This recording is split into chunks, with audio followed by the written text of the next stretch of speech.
Hi, welcome to my Compound Life. I'm your host, Jonathan. Good to see you.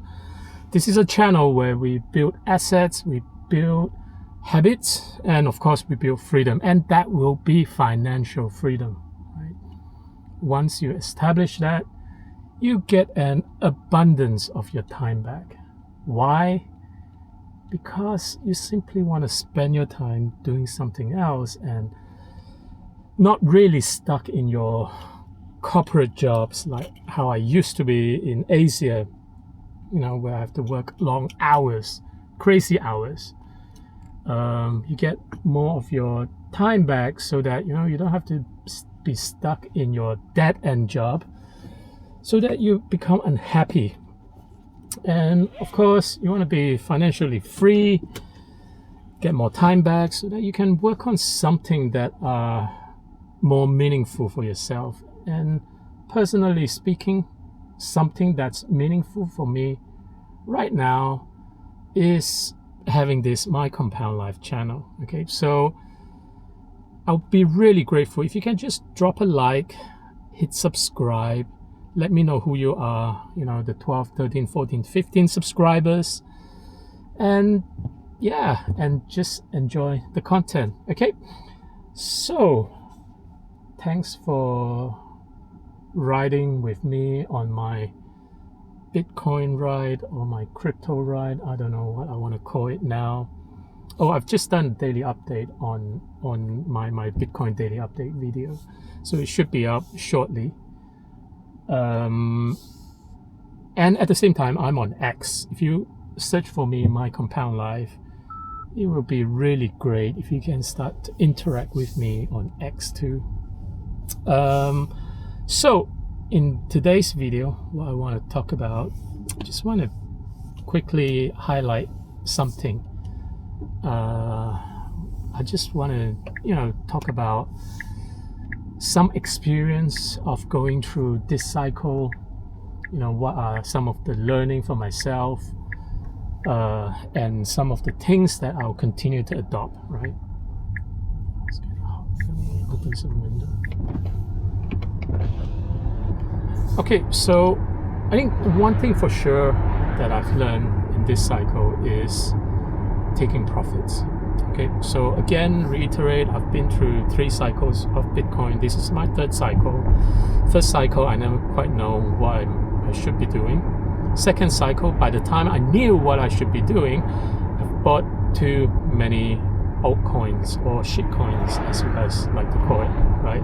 And never enough on Bitcoin. And I never quite took profit. And I kind of went down big time with all of my altcoins during the second cycle, holding through shitcoins that never quite perform, even until today. So that's why I want to make sure none of you guys make that same mistake. Right? So in this 3rd cycle, I think one thing that I've learned enough that worked out quite well for myself essentially is taking profit. Okay, so too loud. Let me just. So one of the key things that I've adopted, right, essentially is I looked through the Bitcoin halving date, and what I did was 500 days before the halving date, started to accumulate Bitcoin, right? So essentially what you need to do is to set aside some money, pound, 10,000 pound, 5,000 pound, 1,000 pound, right? And just carry out pound cost average and buy Bitcoin on a daily basis, right? Because you can never quite know when you're buying at the bottom, right? And put it this way, the compound increase in terms of the pricing of Bitcoin, it's attractive enough for you to make that kind of mistake, right? So you don't have to time the market, just pound cost average in, buy it. And when it comes to taking profit, what I did was 500 days after the halving event, I took profit. Rather than me taking profit all in one go, in one huge lump sum, because again, I can never time the market. I took profits for approximately 100 days or 110 days. I forgot. However, I'm taking it in a sense that it's kind of like a bell curve, right? So yes, from September onwards, I have been taking profit, and I've been out of the market for a small portion of my swing back, right? So if you haven't caught up with my other video, just check it out, where I talk about hodl back and swing back. Hodl back is essentially bags that I hold forever, and swing back are just a small bag, tiny bag of Bitcoin that I just buy low, sell high, right? And that worked out quite well for me. So I reckon this is kind of so it worked out for me this cycle and the last cycle too. So definitely I took some profit in the last cycle. So that's why I will continue to do this, because I know my weakness. I can never time the bottom or time the top, right? And the best thing to do is just to pound cost average in and pound cost average out, okay? And the second learning that I want to call out would be too greedy, okay? So when Bitcoin hit 126k, right? And of course it dropped a little bit, you know, it kind of drops back a little bit, I think 2 or 3% or 4%. That was the time I've been very, very greedy, where I kind of lump sum in again to buy, right?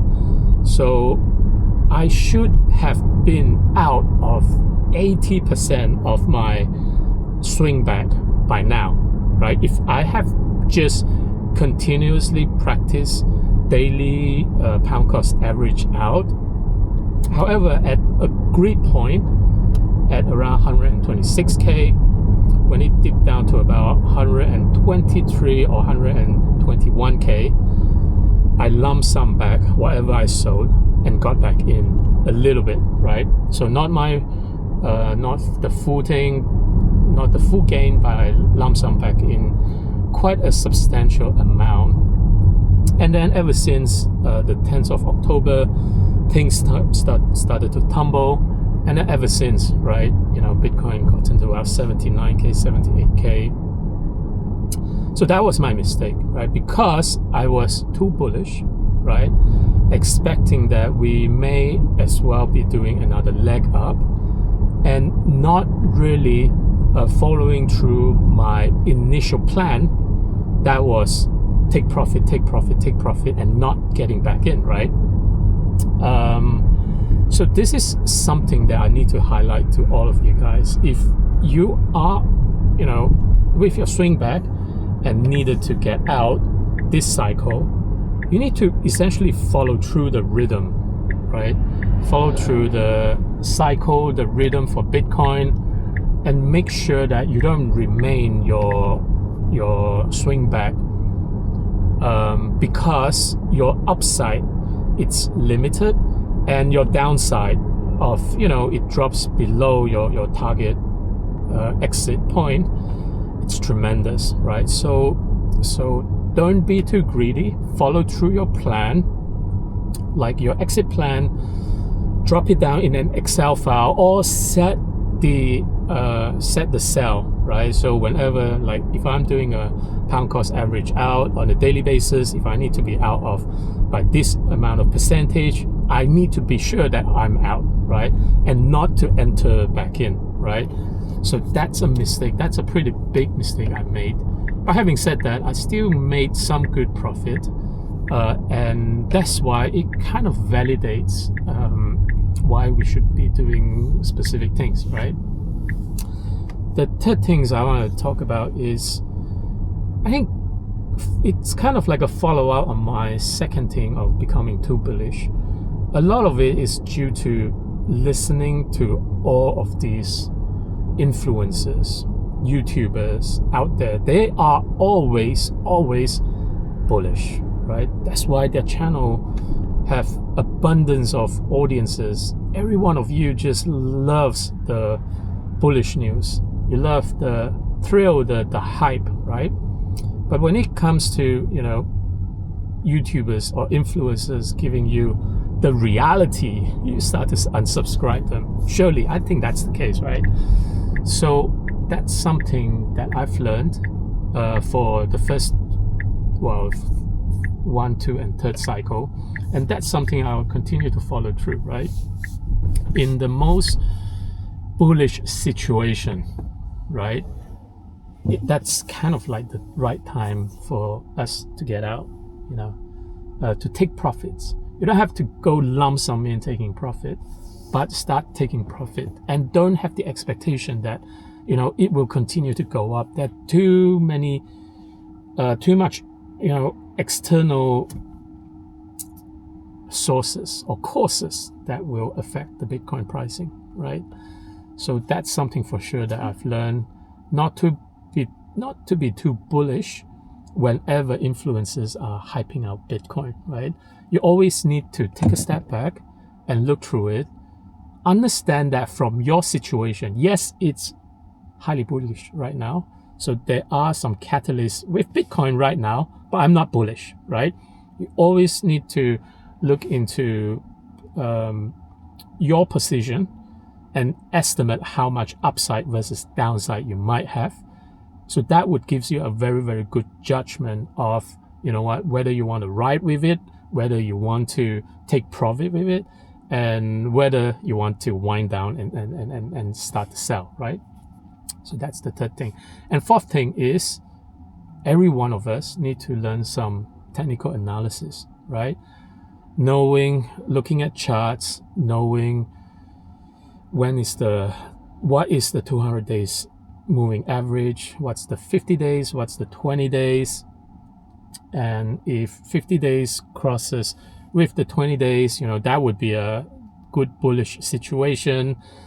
When's the golden cross or the death cross form, or death cross, that would be the bearish situation. You need to understand all of this, right? And look through chart so that you can roughly make up your, you know the trends, and roughly make up when to enter or exit and so forth, right? So as of now, we know that Bitcoin is coming up to a slightly bullish situation. I'm not saying full bull. I'm just indicating that we may have a relief rally, a bigger dead cat bounce. In that case, you know, just be ready, because we might get back to our 50 days moving average, and that would be the time to exit, right?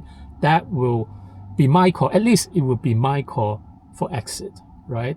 And for those who recently enter, right, maybe you bought in at 70 or 80,000, and your intent is to get your money and get back out before the bear cycle kicks in.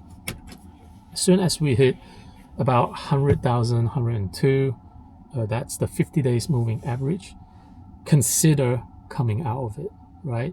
You don't have to come out of it big time. Just practice pound cost average on a daily basis. Just take some profits, okay? So that's it for me for now. I think these are some of my learning. Drop your comments. Let me know what you've learned too. You know, it's always good to hear back from all of you. And hit the like, hit subscribe, and I'll see you in the next video. Bye.